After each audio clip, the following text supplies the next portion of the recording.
കേരളീയ സമൂഹത്തിൻ്റെ ഒരു പ്രത്യേകത എല്ലാ കാലത്തും വർഗീയതയെ പൂർണ്ണമായി അകറ്റി നിർത്തിയിരുന്നു എന്നുള്ളതാണ്.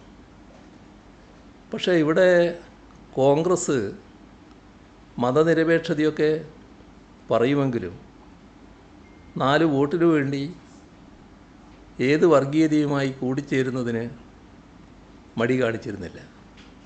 തൽക്കാലം വോട്ട് പോരട്ടെ എന്ന നിലപാടാണ് അവർ സ്വീകരിച്ചിരുന്നത്. അതിൻ്റെ ഭാഗമായാണ് ദശാബ്ദങ്ങൾക്ക് മുൻപ് ഇവിടെ കോലീബി സഖ്യമുണ്ടായത്. അത് അന്നത്തെ നിലയിൽ ആർക്കും പ്രതീക്ഷിക്കാൻ കഴിയുന്നൊരു കാര്യമല്ല. പക്ഷേ വടകര ലോക്സഭാ മണ്ഡലത്തിലും ബേപ്പൂർ അസംബ്ലി നിയോജക മണ്ഡലത്തിലും കോലീബി സഖ്യമുണ്ടാക്കി. അതിലൂടെ BJPക്ക് അഭിമതരായ ആളുകളെ നിയമസഭയിലേക്കും പാർലമെൻറ്റിലേക്കും എത്തിക്കാനായിരുന്നു ഉദ്ദേശിച്ചത്. പക്ഷേ കേരളീയ സമൂഹം വലിയ ജാഗ്രത വർഗീയതയ്ക്കെതിരെ പുലർത്തുന്നൊരു കാലമായതുകൊണ്ട് തന്നെ ആ നീക്കം ഫലവത്തായില്ല.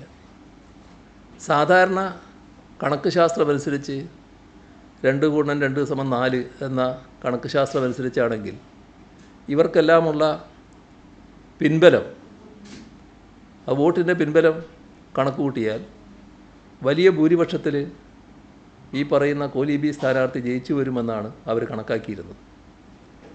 പക്ഷേ ആ കണക്ക് ശാസ്ത്രമല്ല, ജീവനുള്ള മനുഷ്യനാണല്ലോ ഇതിന് പ്രതികരിക്കേണ്ടത്.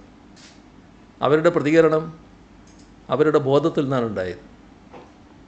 അത് മതനിരപേക്ഷതാ ബോധമായിരുന്നു, വർഗീയതയ്ക്കെതിരെയുള്ളതായിരുന്നു. അങ്ങനെയാണ് ആ 2 സ്ഥലത്തും ഈ പറയുന്ന സ്ഥാനാർത്ഥികൾ പരാജയപ്പെട്ടത്. അവിടെ അവരെ പരാജയപ്പെടുത്താൻ കഴിഞ്ഞു. പക്ഷേ നീക്കങ്ങളിവിടെ അവസാനിച്ചില്ല കേട്ടോ. പിന്നീടൊരു ഘട്ടത്തിൽ കേരളത്തിൽ UDF അധികാരത്തിലിരിക്കുമ്പോൾ RSSൻ്റെ ഒരു പ്രധാനി പരസ്യമായ ഒരു വിമർശനം ഉന്നയിക്കുകയുണ്ടായി. നിങ്ങൾ അധികാരത്തിലിരിക്കുന്നത് 40 സീറ്റുകളിൽ ഞങ്ങൾ കൂടി പിന്താങ്ങിയത് കൊണ്ടാണ് എന്ന കാര്യം ഓർമ്മ വേണം എന്നായിരുന്നു പറഞ്ഞത്. അപ്പോൾ വിവിധ ഘട്ടങ്ങളിൽ നീക്കുപോക്കുകളും പരസ്പര ധാരണയും ഇവർ തമ്മിൽ ഉണ്ടാക്കിയിരുന്നു എന്നതാണ് പിന്നീടുള്ള അനുഭവം.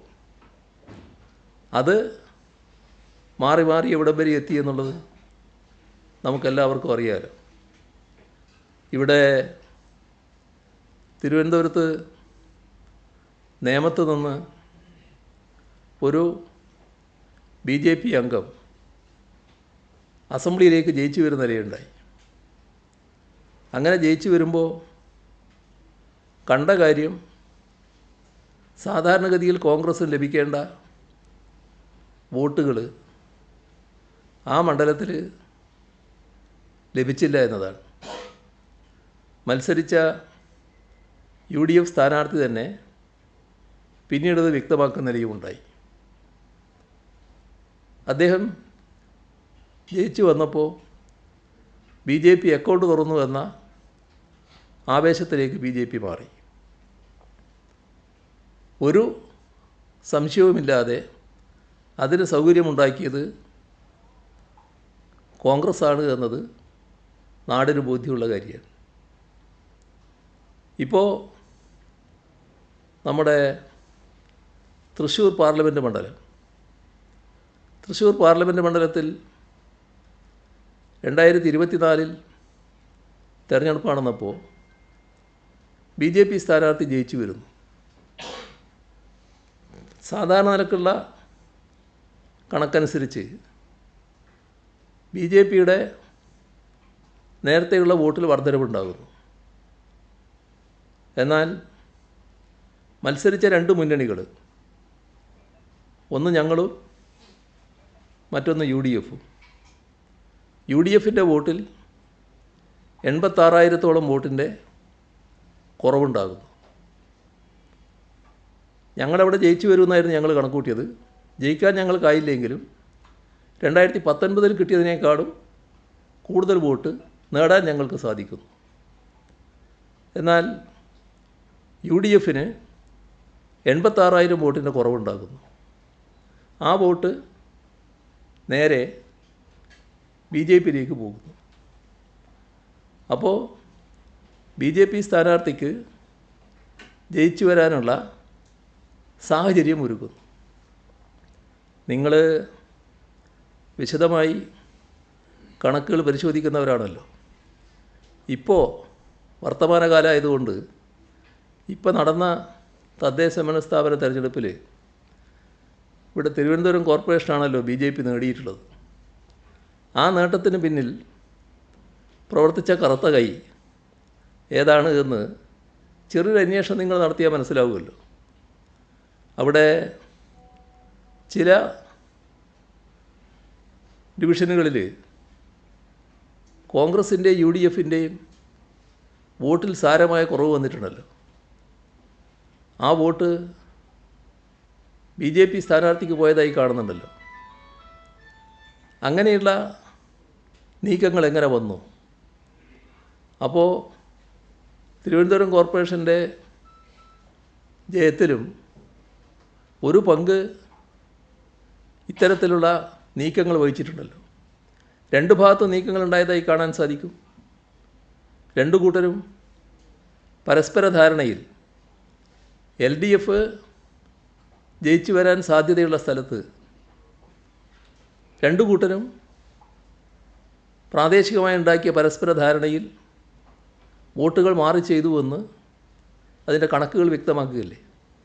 എങ്ങനെയാണ് ഇത്തരത്തിലൊരവസ്ഥ വന്നത്?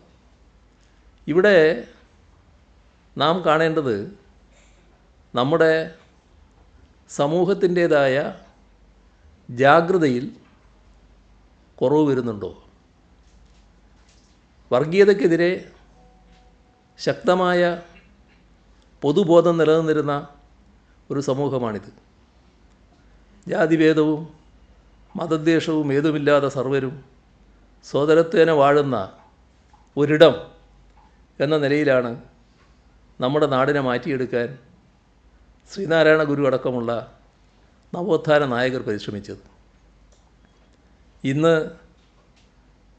നവോത്ഥാന നായകരിൽപ്പെട്ട ഒരാളുടെ മന്നത്തിൻ്റെ ഓർമ്മ പുതുക്കുന്ന ദിവസവും കൂടിയാണ്. നമ്മുടെ സംസ്ഥാനത്തിൻ്റെ ആ കാലത്തെ തുടർച്ച അത് നമുക്ക് നഷ്ടപ്പെട്ടു പോകുന്നുണ്ടോ? വർഗീയതയ്ക്കെതിരെയുള്ള ജാഗ്രതാബോധം അതിൽ കുറവ് വരുന്നുണ്ടോ? നമ്മുടെ നാടിന് പലതരത്തിലുള്ള പ്രത്യേകതകൾ നാം പറയാറുണ്ട്. ഇവിടെ ആർക്കും ഏത് തരത്തിലുള്ള വിശ്വാസവും കൊണ്ട് നടക്കാം. ഏത് വിശ്വാസിക്കും അവരുടെ വിശ്വാസമനുസരിച്ച് ഇവിടെ ജീവിക്കാം. ഏത് ആരാധനാലയത്തിലും അവരുടെ വിശ്വാസമനുസരിച്ച് ആരാധിക്കാനുള്ള അവകാശം ഇവിടെയുണ്ട്. ഇതൊന്നും നമ്മുടെ രാജ്യത്ത് നടക്കാത്ത കാര്യമാണ്, പലയിടത്തും നടക്കാത്ത കാര്യമാണ്. ഭക്ഷണത്തിൻ്റെ പേരിൽ, വിശ്വാസത്തിൻ്റെ പേരിൽ, വസ്ത്രത്തിൻ്റെ പേരിൽ എല്ലാം ആളുകളെ ആക്രമിക്കുകയും കൊലപ്പെടുത്തുകയും ചെയ്യുന്നത് നമ്മൾ കാണുകയാണ്. ഇതിൽ നിന്നെല്ലാമുള്ള ഒരു തുരുത്തായാണ് മതനിരപേക്ഷതയുടെ ഏറ്റവും ശക്തമായ കേന്ദ്രമായാണ് കേരളം നിൽക്കുന്നത്. ആ കേരളം മാറുകയാണോ? ആ മാറ്റം എങ്ങോട്ട് എന്നത് നാം ഗൗരവമായി കാണണം. മറ്റ് തർക്കങ്ങളൊക്കെ നമുക്ക് എപ്പോഴും ഉന്നയിക്കാം. പക്ഷേ നമ്മുടെ രാജ്യത്തിൻ്റെ പല ഭാഗങ്ങളിലും കാണുന്ന തരത്തിലുള്ള ഒരവസ്ഥയിലേക്ക് നമ്മുടെ നാട് തിരിച്ചു പോവുകയാണെങ്കിൽ അത് കേരളത്തിൽ ഇന്ന് കാണുന്ന പലതും നഷ്ടപ്പെടുന്നതിനിടയാക്കും. കേരള തനിമ നഷ്ടപ്പെടും, മതനിരപേക്ഷത മൂല്യങ്ങൾ നഷ്ടപ്പെടും. ഇവിടെ നാം അഭിമാനിക്കുന്ന പലതും ഇല്ലാതാകും. ആ ഒരവസ്ഥ നാം എല്ലാവരും ഗൗരവത്തോടെ കാണണം. അതിനെതിരെയുള്ള ജാഗ്രത നല്ലതുപോലെ ഉയർത്തിക്കൊണ്ടുവരാൻ നമുക്ക് കഴിയണം. വർഗീയതയ്ക്കെതിരെ ഉറച്ച നിലപാട് സ്വീകരിക്കാനാവണം. ഞങ്ങൾക്കിതിൽ തുറന്ന മനസ്സാണ്. കുറച്ച് വോട്ടുകൾക്കും 4 സീറ്റിനും വേണ്ടി ഏതെങ്കിലും വർഗീയ ശക്തികളുമായി കൂട്ടുകൂടുക എന്ന രാഷ്ട്രീയ ചെറ്റത്തരം കാണിക്കാൻ ഞങ്ങളില്ല. ഇത് ഞങ്ങളുടെ തുറന്ന സമീപനമാണ്. വർഗീയ ശക്തികളെ അകറ്റി നിർത്താനാവണം. വർഗീയതയുമായി ബന്ധപ്പെടാതിരിക്കണം. ഏത് വർഗീയതയും നാടിന് ആപത്ത് മാത്രമേ സൃഷ്ടിക്കൂ എന്നത് തിരിച്ചറിയാനാവണം. ഇതാണ് പ്രധാനം. തീർച്ചയായും ഞാൻ നേരത്തെ ഇതുമായി ബന്ധപ്പെട്ട് ഒരു ഘട്ടത്തിൽ സംസാരിച്ചതാണ്. അത് ഒരു പേരുമായി ബന്ധപ്പെട്ട് നിങ്ങൾ പറഞ്ഞല്ലോ, അതിജീവിതക്കെതിരെയുള്ള ആക്ഷേപങ്ങൾ വല്ലാതെ വരുന്നു. ഇതിനകത്ത് നമ്മൾ കാണേണ്ടത് ആക്ഷേപം മാത്രമല്ല, അതുമായി ബന്ധപ്പെട്ട് ചിലർ അവരുടെ ജീവന് അപകടം സംഭവിക്കുമെന്ന് ഭയപ്പെടുന്ന അവസ്ഥയുണ്ട്. എന്താണ് വെളിപ്പെടുത്തുന്ന നിലയുണ്ടായത്. അതുകൊണ്ടാണ് പലരും പരാതിക്ക് തയ്യാറാകാത്തത്. ഏതെങ്കിലും പ്രത്യേക സാഹചര്യത്തിൽ ഈ പറയുന്ന തരത്തിലുള്ള ശാരീരിക ബന്ധത്തിൽ ഏർപ്പെട്ട് കഴിഞ്ഞാൽ വലിയ ഗൂഢോദ്ദേശത്തോടെ തന്നെ അത്തരത്തിലുള്ള ചില വ്യക്തികൾ ഇവരുടെ നഗ്ന ഫോട്ടോ എടുത്തു വെക്കുകയാണ്. അതുപയോഗിച്ച് സമൂഹത്തിൽ നിങ്ങളെ അപകീർത്തിപ്പെടുത്തും എന്ന് പറഞ്ഞ ആദ്യത്തെ ഭീഷണി. ആ ഭീഷണിക്ക് വഴങ്ങുന്നില്ലെങ്കിൽ നിന്നെ വെച്ചേക്കില്ല എന്ന രണ്ടാമത്തെ ഭീഷണി.